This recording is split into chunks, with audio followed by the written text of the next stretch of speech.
ভিডিওতে আমি তোমাদের সাথে একটা গল্প শেয়ার করব। একটা গ্রামে একজন ব্যবসায়ী থাকতেন, আর সেই ব্যবসায়ী ছিলেন দুজন ছেলে। বড় ছেলে যিনি ছিলেন তিনি ভীষণ লাজুক স্বভাবের ছিলেন, তিনি কারোর সাথে কথা বলতে পারতেন না, কোনো অকওয়ার্ড সিচুয়েশন এলে বা আনসার্টেনিটি এলে লাইফে ডিল করতে পারতেন না। আর ছোট ছেলে যে ছিলেন সে ছিল ছোট থেকেই খুব চালাক চতুর, সব জায়গায় থেকে সব কাজ হাসিল করে আনা, সবকিছুতে সে একদম পটু ছিল। এবার যত ব্যবসায়ী দুই ছেলে বড় হতে লাগলো, তত বড় ছেলে তাকে সবাই ওইটার জন্য অপমান করতে লাগলো বা কোণঠাসা করতে লাগলো যে সে কিছু পারে না, সে কথা বলতে পারে না, সে সবার সাথে মিশতে পারে না। আর ছোট ছেলে ততই সবার মধ্যে খুব পপুলার হতে লাগলো তার স্বভাবের জন্য, তার কথাবার্তার জন্য। যত এটা বড় ছেলের সাথে হচ্ছিল তত তার সেলফ কনফিডেন্সটা লো হচ্ছিল, আর তত সে ধীরে ধীরে কথা বলতে ভুলে যাচ্ছিল বা মানুষের সাথে মিশতে ভুলে যাচ্ছিল। তো বড় ছেলে যখন বড় হলো তখন বাবা তাকে দায়িত্ব দিল যে এবার থেকে দোকানে তুমি আমার সাথে বসবে, আর আমার যে নুনের ব্যবসা সেটা তুমি আর আমি দুজনে মিলে সামলাবো, আর তুমি ধীরে ধীরে কাজ শিখবে। এরকম ভাবে বড় ছেলে দোকান সামলাচ্ছে, কিন্তু সে কিছুই পারে না সেভাবে করতে, কোনো কাস্টমার ডিল করতে পারে না। তো বাবা তার উপর খুব রেগে যাচ্ছিলেন যে তুমি কি তাহলে কিছুই পারবে না, তোমার ভাই সব পারবে। তো এতে সে আরো একঘেয়ে হয়ে যাচ্ছিল, সে আরো ভাবতে লাগলো যে সে কোনো কাজই করতে পারে না।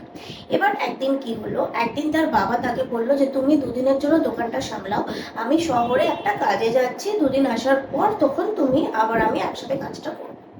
এবার দুদিন তার উপর পুরো দোকানের দায়িত্ব দিয়ে যখন বাবা শহরে গেলেন, তো সেই বড় ছেলে একদিন দোকানে বসে আছে, হঠাৎ করে দোকানে 4-5 জন লোক এলেন, এসে বললেন তোমার বাবা আমাদের পাঠিয়েছে যে তোমাদের দোকানে যত নুনের বস্তা আছে সব আমাদের দিয়ে দেওয়ার জন্য।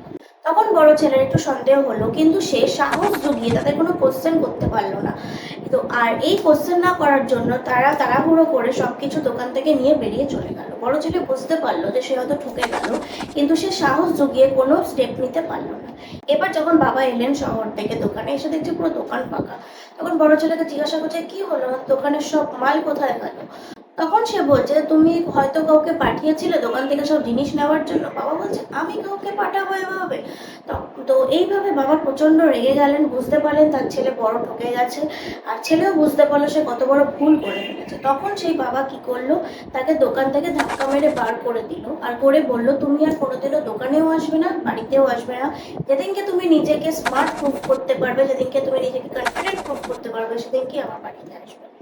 এইবার ছেলেটার কিছু করার নেই, তখন সে প্রচন্ড হীনমন্যতায় ভুগছে, তার সব কনফিডেন্স হারিয়ে গেছে, তার বাবা মা ফ্যামিলি ভাই সব হারিয়ে গেছে। তখন সে কি করবে কিছু বুঝতে পারলো না।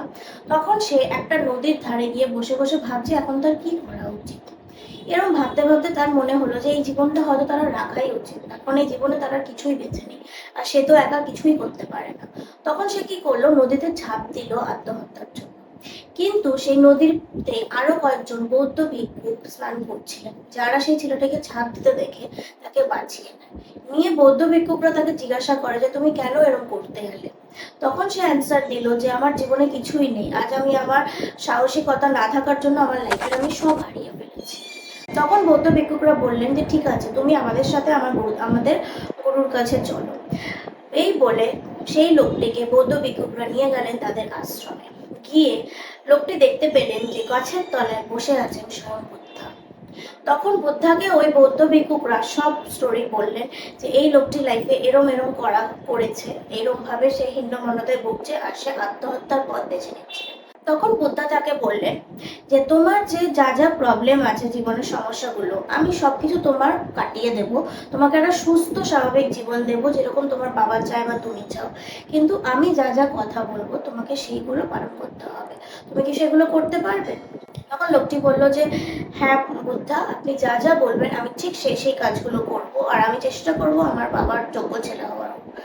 তখন বুদ্ধা বললেন ঠিক আছে, তুমি আজকের মতো বিশ্রাম নাও, খেয়ে দিয়ে শুয়ে পড়ো, কালকে সকাল থেকে তোমার টাস্কগুলো শুরু হবে 3 দিনে। আমি তোমাকে 3টে টাস্ক দেবো 3 দিনে, তুমি যদি সেগুলো করতে পারো তাহলে আমি তোমাকে উপায় বলে দেবো যে তুমি কিভাবে তোমার বাবার যোগ্য ছেলে হবে, বা তোমার বাবা যেরকম চান তুমি সেরকম তৈরি হয়ে যাবে। তো পরদিন লোকটি সকালে এসে বুদ্ধাকে জিজ্ঞেস করলেন যে বুদ্ধা আপনি বলেছিলেন যে 3টে কাজ করে দিলে আপনি বলবেন আমাকে সে উপায়, তো আপনি প্লিজ আমাকে 3টে কাজ বলুন কি কি।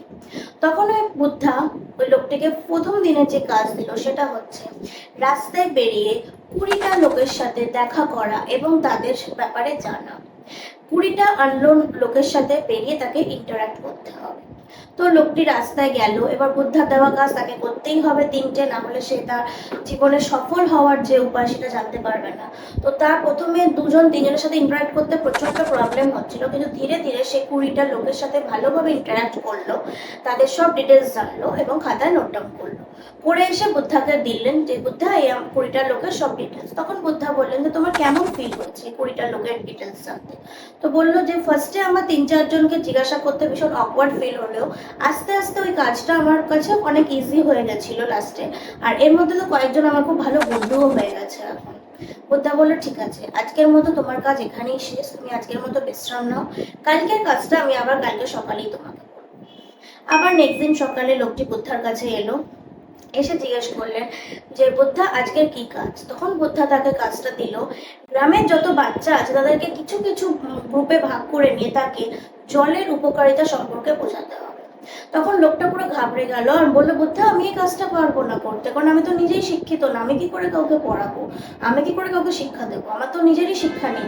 বুদ্ধা বলছে দেখো তুমি যদি 3টে কাজকে না প্রপার করতে পারো তাহলে আমার কিছু করার নেই, আমি তোমাকে উপায়টা বলতে পারবো না। তখন লোকটি বললো যে আমি তো নিজেই পড়াশোনা জানি না বুদ্ধা। বুদ্ধা বললো দেখো জলের উপকারিতা কি তুমি জানো, তার জন্য তোমাকে পড়াশোনা জানতে হবে না, তুমি যেটুকু জানো, তোমার যেটুকু জ্ঞান আছে তুমি সেইটুকু জ্ঞান গ্রামের বাচ্চাদের দিয়ে আসবে। তো ফার্স্টে লোকটা 1-2 গ্রুপে যখন ভাগ করে জলের উপকারিতা বোঝাতে লাগলো, তখন তার প্রচন্ড নার্ভাস ফিল হতে থাকলো, সে কিছু কথা বলতে পারলো, কিছু বলতে পারলো না, তার হাত পা কাঁপতে স্টার্ট করলো।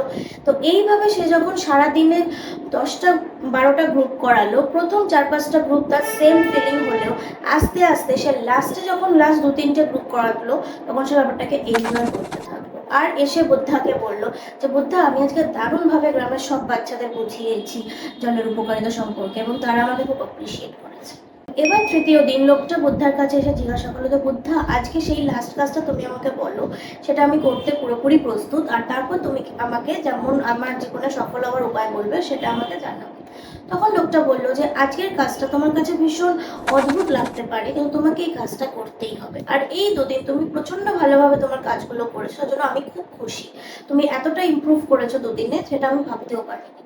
তখন লোকটি বুদ্ধার কথা শুনে খুব আনন্দিত হলো, অনেকটা কনফিডেন্ট ফিল করলো। আর লাস্ট দিনের কাজ বুদ্ধা তাকে বললো যে আজকের কাজ হচ্ছে তোমাকে তোমার বাবার কাছে গিয়ে ক্ষমা চাইতে হবে আর আরেকটা সুযোগ নিতে হবে নিজের বুদ্ধির পরিচয় দিতে। তখন লোকটা বললো যে এই কাজটা আমার পক্ষে অসম্ভব, আমি আমার বাবার কাছে যেতেই পারবো না, কারণ বাবা আমাকে সারা জীবনের মতো তার সামনে যেতে না করে দিয়েছে। তখন বুদ্ধা বললেন যে এই কাজটা তোমাকে করতেই হবে, না হলে আমি তোমাকে তোমার জীবনে সফল হওয়ার ওয়েটা বলতেই পারবো না। তখন লোকটা বাধ্য হয়ে বাবার কাছে কি ক্ষমা চাইলো আর একটা সুযোগ চাইলো নিজের বুদ্ধির পরিচয় দেওয়ার জন্য, এবং বাবা অনেকক্ষণ বয়স এটাতে রাজি হয়ে গেল। তখন লোকটি বুদ্ধার কাছে এসে বললেন যে বুদ্ধা আমি তো তাহলে 3টে কাজ করে নিয়েছি, তাহলে এবার আপনি আমাকে বলুন যে কি সেই উপায় যার জন্য আমি লাইফে সফল হতে পারি। তখন বুদ্ধা বলল তুমি নিজেই তোমার সেই উপায় খুঁজে নিয়েছো লাইফে সফল হওয়ার। তুমি ভেবে দেখো, তুমি কারোর সাথে কোনো কথা বলতে পারতে না, কিন্তু প্রথম দিন তুমি 20 জন আননোন লোকের সাথে কথা বলে তুমি তার মধ্যে বন্ধুও বানিয়ে নিয়েছো। সেকেন্ড দিন তুমি কারোর সাথে কোনো ইন্টারাকশন করতে পারতে না, কোনো নিজের মনের ভাব প্রকাশ করতে পারতে না, তোমার যেটা কোশ্চেন থাকতো বা বলাটা তুমি বলতে পারতে না, তুমি বাচ্চাদের পড়িয়ে সেই মনের ভয়কে তুমি দূর করিয়ে নিয়েছো। তো তুমি ভেবে দেখো, তুমি লাইফে যেগুলো থেকে ভয় পেতে তুমি আজ সেই কাজগুলো করেই সেই ভয়গুলোকে অতিক্রম করেছো, তার মানেই তুমি তোমার লাইফে সফল। আর এইভাবে নিজের ভয়গুলোকে অতিক্রম করতে থাকলে তোমার লাইফে কোনো ভয় থাকবে না, তুমি তোমার লাইফে সফলতা পাবে। তো এই গল্পটা থেকে আমরা কি বুঝতে পারি? আমরা বুঝতে পারি যে আমরা যে জিনিসটাকে থেকে ভয় পাবো সেটাকে যদি আমরা ভয় ধরেই বসে থাকি তাহলে সেই ভয়টা আমাদের দিন দিন আরো বাড়তে থাকবে। কিন্তু ওই ভয়টাকে আমরা যদি একটু ফেস করি লাইফে, ওই ভয় পাওয়া কাজগুলো যদি একটু কষ্ট করে আমরা কিছুদিন করতে থাকি, তাহলে ওই জায়গাগুলো আমাদের ধীরে ধীরে ভয়টা কেটে যায় আর আমরা সেই কাজগুলো করতে সক্ষম হই আর ভয়টাকে অতিক্রম করতে সক্ষম হই। আমি অন্বেষা, একজন মেন্টালিস্ট আর ক্লিনিক্যাল হিপনোথেরাপিস্ট। দেখা হচ্ছে পরের ভিডিও।